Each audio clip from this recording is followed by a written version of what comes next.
Timnas Australia ketar-ketir bertemu Jepang, Arab Saudi, dan Bahrain. Media Australia tak menganggap Timnas Indonesia lawan yang diperhitungkan di babak ketiga kualifikasi Piala Dunia 2026 zona Asia. Simak berita selengkapnya hanya di Sport Football 37. Oke, sebelum lanjut ke videonya, alangkah baiknya kalian klik tombol subscribe agar kalian tidak ketinggalan video berikutnya dari kami. Mengintip kekuatan calon lawan Timnas Indonesia di grup C babak ketiga kualifikasi Piala Dunia 2026 zona Asia. Kita mulai dari Timnas Jepang. Timnas Jepang merupakan langganan masuk Piala Dunia sejak Piala Dunia 1998. Mereka tidak pernah absen. Di Piala Dunia pun Jepang banyak ciptakan kejutan. Di babak ketiga pun tim Samurai Biru julukan Timnas Jepang ingin langsung memastikan lolos ke Amerika Serikat. Kalau dilihat secara track record, hal tersebut masuk akal untuk diwujudkan. Timnas Jepang terlalu kuat, terbukti di babak kedua kualifikasi Piala Dunia 2026 zona Asia. Jepang melumat habis lawan-lawannya. Mereka menang dengan sangat meyakinkan, dengan menyapu bersih semua pertandingan, dengan menciptakan 24 gol tanpa kebobolan. Wajar materi pemain mereka masih sangar.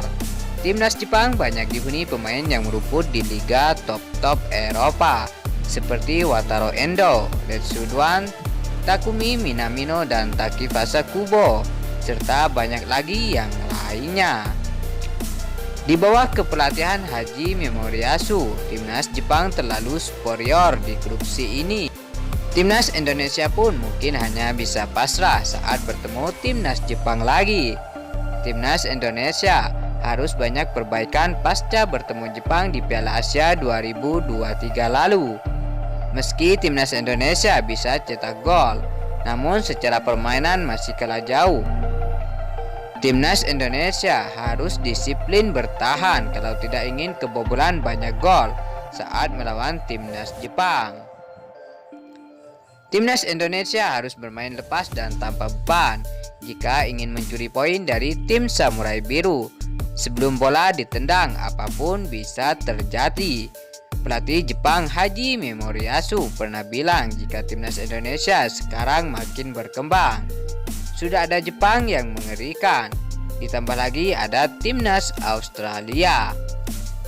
Tim negeri Kangguru ini juga langganan Piala Dunia. Pasukan Graham Arnold juga mengincar tiket lolos langsung ke Piala Dunia 2026. Namun banyak media Australia menyebut jika Timnas Australia berada di grup yang brutal, alias grup neraka. Timnas Australia ketar-ketir bertemu Jepang, Arab Saudi, dan Bahrain. Media Australia tidak menganggap Indonesia lawan yang diperhitungkan. Alih-alih demikian, Timnas Indonesia dianggap tim lemah di grup ini.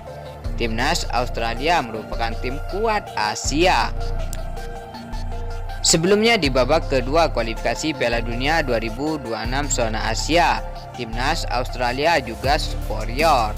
Timnas Australia mampu menyapu bersih semua laga dengan mencetak 22 gol dan tanpa kebobolan. Level permainan Timnas Australia tidak menurun sejak kualifikasi Piala Asia. Mereka juga mempunyai pemain yang banyak bermain di liga-liga top Eropa.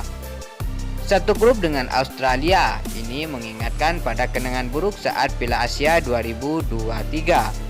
Kala itu Timnas Indonesia kalah 4-0 dari Timnas Australia.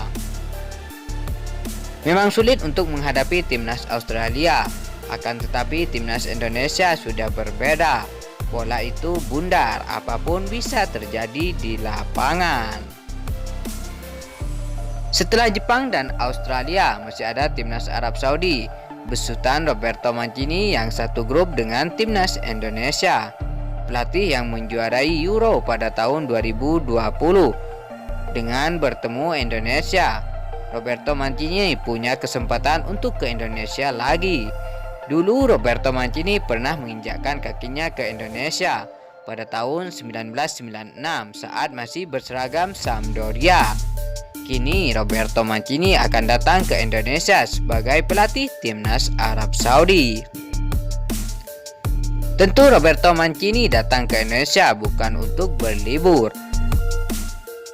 Roberto Mancini akan membawa skuad terbaik Arab Saudi demi menghadapi timnas Indonesia demi ambisi lolos ke Piala Dunia 2026. Meskipun jalan Arab Saudi di babak kualifikasi Piala Dunia 2026 zona Asia tidak mulus-mulus amat, namun timnas Arab Saudi patut kita waspadai. Namun kita punya harapan untuk mencuri poin dari timnas Arab Saudi. Selanjutnya ada timnas Bahrain. Bahrain masih berada di atas timnas Indonesia. Mereka masih bertengger di peringkat 81 FIFA. Timnas Indonesia juga punya kenangan buruk saat bertemu timnas Bahrain. Pada tahun 2014, timnas Indonesia pernah dibantai 10-0 di babak kualifikasi Piala Dunia 2014. Itu terjadi 10 tahun lalu, ketika timnas Indonesia masih belum dihuni pemain keturunan dan pelatihnya masih Aji Santoso. Materi pemain timnas Bahrain sama halnya dengan tim-tim Timur Tengah lainnya, seperti timnas Yordania, Yaman, dan Oman. Kelebihan timnas Bahrain mempunyai postur tinggi dan fisik yang mumpuni. Akan tetapi, kalau berkaca pada timnas Yordania yang dibantai 4-1 di Piala Asia 2023 Qatar, ada kemungkinan timnas Indonesia bisa menang dan mencuri poin atas timnas Bahrain. Lawan timnas Indonesia selanjutnya ada timnas Cina. Timnas Indonesia bisa mencuri poin dari timnas Cina. Walaupun sepak bola Cina tengah menurun, namun timnas Cina masih berada di atas Indonesia. Cina menduduki peringkat 88 FIFA.